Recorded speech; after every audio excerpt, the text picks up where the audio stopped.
The Hartley Show is an entertainment program and does not own any of the copyrighted material featured in this episode. All copyrighted material featured will be used as fair use for purposes of criticism, comment, news reporting, and/or research. Taki taki.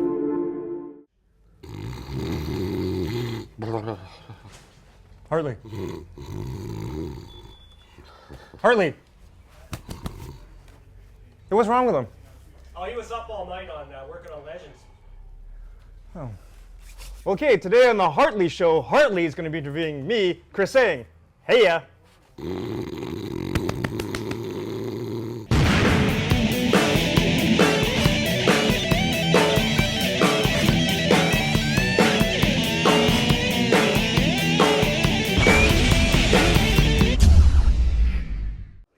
I'm here with Chris Ang, actor, father, stunt performer, founder of Angle Photography. Chris, how you doing, man? I'm doing fantastic, thank you.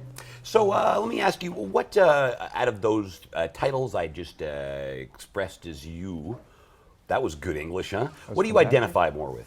I would have to say first and foremost probably dad. That's my full-time job. And in the film side of things, I would have to say actor first, then stunt performer. Of course, photography is my other side business. Right. So let's get into the meat and potatoes here. Mm-hmm. I mean, you're wearing the Star Wars shirt for a reason here. Yep. You are, hypothetically, the green Ewok. The 6 foot, 180 pound green Ewok. That's apparently the rumor. So yeah, what the hell happened there, man? Well, it's interesting. I was in Costco with my wife and my kids, and as most parents can relate, it was a just crazy moment.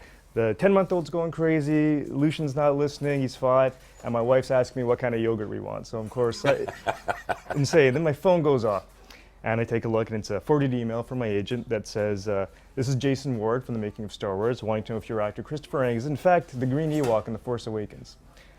So I'm looking at this in Costco, kids are going crazy, and I'm like, what the hell is this? I'm like, what? Phone back in the pocket, dealing with the kids, another message goes off. Agent, did you work on Star Wars The Force Awakens? Like, well, that's my agent, you should know that. You would think, yeah. Right? And she's okay, well, did you stunt on it? I'm like, no, not on the show. So she's like, not on the show. Perfect, done. She's like, check your IMDb profile. So I'm like, okay, I'll check when I get home. Finish the Costco shopping, go home, have a moment. IMDb, look on that, go to The Force Awakens, bam, there I am, Chris Ang, Ewok, green. yeah. Right? And I'm looking, I'm like, what the hell? So just kind of forget about it. Week goes by, at home, agent calls me and says, so just got a phone call, was just contacted through IMDb, and they want to know if you want to be on Comic-Con, speaking on a panel. And I was like, what? She goes, oh yeah, they've got like a flight waiting for you, everything's You're ready talking to about go. San Diego Comic-Con? She didn't say which one. Oh, okay, all right. So this was in September. So I'm not sure which Comic-Con it was. But anyways, so she denies it. And I said, oh my God, that's fantastic. She'll let me go, just have a free trip out of it at least. And she says, well, I know you would go, that's the problem. That's why I said no. Right. So, we had a good laugh about that. Another week goes by. Things seem to happen on Friday. So another week goes by. It's on a Friday, sitting with my wife. It's our anniversary. No yogurt involved this time? No yogurt involved. It was our anniversary, but anyway, so we're sitting there having lunch, and my agent sends me another forward email. And it's from someone from Cineplex Magazine wanting to know if they could call me to do an interview and possibly feature me on pages 14, 15, or 16, or all three of them talking about the green Ewok. Right. And so, of course, my agent replies, no, he wasn't in it. And so she gets another response back, and they were like, okay, but it says that he was in it. I just, no, he wasn't in it. I'm sorry. She goes, okay, well, we'd like to interview him anyways if you book something in the future. It's almost like they weren't believing that I was actually in it, right? Right. With all the NDA things that are happening, non-disclosure agreements and whatnot. So that kind of went by the wayside. We're like, okay. Another week goes by. Agent forwards me another email from some fan. Huge email, huge list asking if they could get anything signed. They're a big Star Wars fan. They love Ewoks, all this stuff. And I'm like, I'm sorry, man. I mean, I'd love to sign something for you. I'll still do it anyways, but I wasn't an Ewok. Obviously, no response after that. And then just a couple of weeks ago, I opened up a new Twitter account, which my agent suggested I should do because I just had one for photography. Right.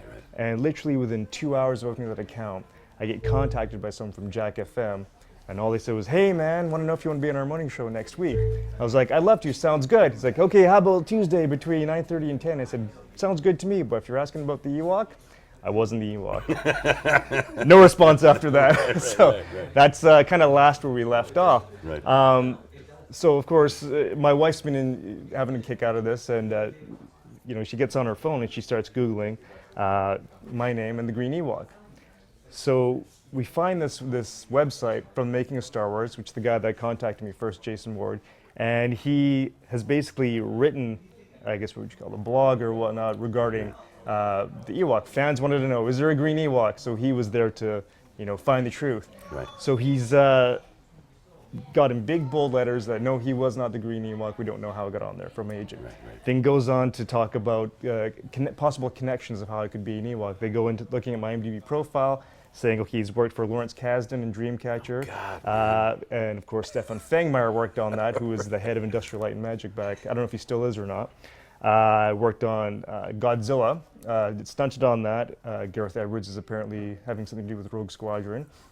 There's another connection. I worked on, what was the other show? Well, I did work on Almost Human, which was a J.J. Abrams show as well. So there's all these connections that you can, dot, which to me, I had no idea. I didn't even think about. Sounds like a conspiracy theorist dream. Really? He really is in Star Wars. I know he is. It was hilarious. And then, of course, people were, you could blog back and whatnot, and people could reply. People were calling it a cover-up. Someone was saying, well, you do know in Lord of the Rings they used full-size guys that were, adults, and they made them look smaller in post.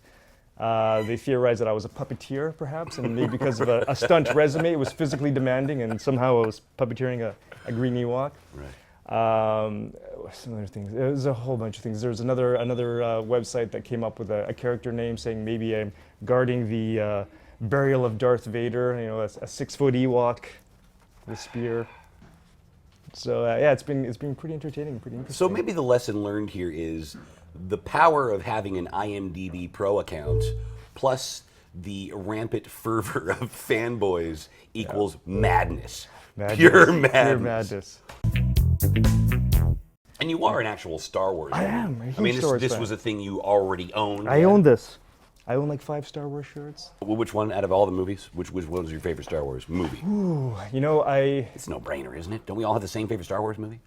I love Empire. I do love Jedi. I love Jedi. Right. But I love the darkness of Empire. Because back then as a kid, most of the feel-good movies were around and everyone wants, the hero to win in the end. But here you have, you find out his dad's Darth Vader. He lops off his wrist. He cries like a baby. Yeah. Too soon? Spoiler next time. Spoiler alert! So it's really Han's frozen in carbonite. And it's, they're the happy ending's gone and everyone's like... Doesn't bother saying I love you too and said, I know. Yeah, Was there a little makeup with the sister in that one? Yeah, there was. So that was a bit dark too. But Oh yeah, the scene where she shows up on there. Yeah. After the kisses him and he puts his hands over his head like, Yeah. suck that up, I just kissed my sister. That's right. If I kiss my sister, be it's horrible. Yeah. But I love Jedi too. I love Jabba. Jabba's cool. fantastic. He's awesome. I mean, I always say that when people complain about the last 3, I always say, come on, remember Ewoks, guys? No offense. Just saying, unless they're 6-foot Ewoks, they rock, right? Yeah. 180 Well, I pounds. mean, yeah, you could have been CGI'd like Lord of the Rings. I mean, Could have been. Could have happened. I would sweat my bag off in a suit for Star Wars. believe I it. would do that. Hey, speaking of sweating your bag off, Yep. you had mentioned working on Almost Human, of course. Yes. And so, I worked with you that one day where the fateful event happened. You were one of these early MX guys. Yep. And they had to learn how to properly deal with acclimatizing you because of the incident. Of the incident, It yeah. was a hot August day, was that right? It was hot. We were in BC Place. I think the temperature inside BC Place was something like 6 or 7 degrees hotter. You can cook an egg on the floor Oh, kind of thing. absolutely. Remember I got a horrible heat rash in the crotch myself that day. Nice, did not know that. You didn't. Yeah, it was brutal. I mean, we wore them on the pilot, and we had made some suggestions saying, the whole wetsuit type kind of thing underneath, not necessary. You don't see it. Yeah. We're all covered except for our face, so that's the heat can only be exchanged from there. You looked horrible. I felt horrible. I remember turning to you and saying, because I was tired for whatever reason, saying, you look as bad as I feel.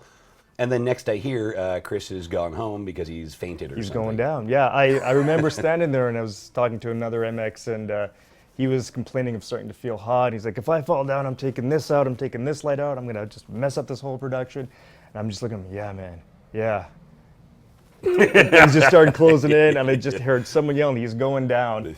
And The iris got smaller and it smaller. was getting really small. And next thing I know, I'm sitting there in my ginch. They just started ripping clothes off me, and That sounds like a neat way to wake it up. was a really interesting way. And I'm sitting off to the sidelines in my underwear, and I've got industrial fans on me, and they're feeding me bottles of water, and that was it for my MS You said days. bottles, right? Yeah, bottles. Okay. I was there that day. I laughed.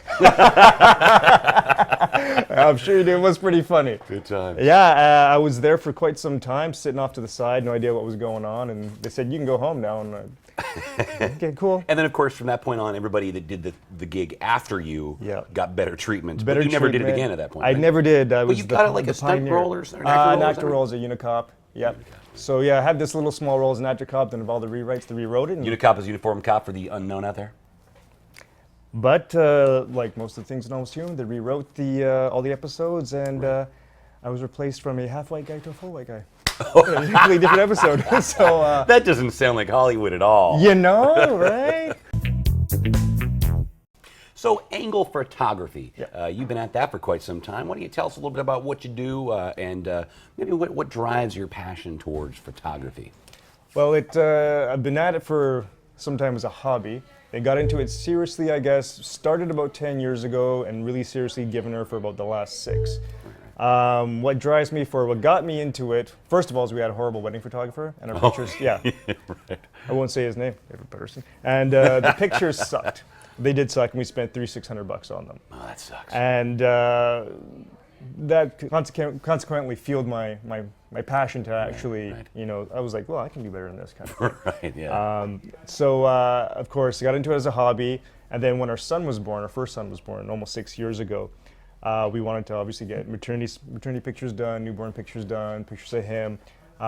So I looked into hiring a photographer, and I saw how much it would cost for all 3 of those sessions. I was like, Jesus, might as well just go buy the gear myself and, you know, actually start giving her and learning. So that's pretty much what fueled it. I'm a dad, love my kids. They're the easiest subject for me to shoot. So consequently, I got into shooting families and kids. It's probably my favorite thing to shoot. I'm a big sap. I love weddings too. They're difficult. Kids are difficult, but they're honest all the time, which is great. You know, if they're not having a good time, they'll tell you they're not, and if they are, they will. And just capturing those moments. You know, you're only this young once today, so pretty much all kids and families are my favorite things to shoot. Right on, right on. Yeah, and whatever else pays the bills. Gotcha. Yeah. We might actually have a little secret project at some point. We might want to, you know, some little collaborative thing here going on. Might just. I guess I should talk to you about that at some point. Sure. Sounds good to me. Well, Chris, on that note, it's been fantastic. Thanks for being here, man. Thanks for having me, guys. My pleasure. And thanks to you for watching. We'll see you next time.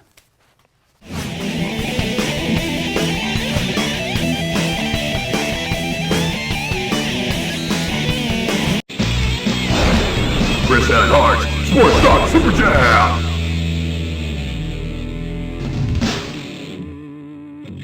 Sports! Vancouver Canucks, power play, it's been hurting, bottom 5%. We need a guy in the point to move the puck a little bit faster. We need somebody down low. Someone's got to stand at the damn front of the net. Hartley, what do you think can cure their power play, which sucks right now?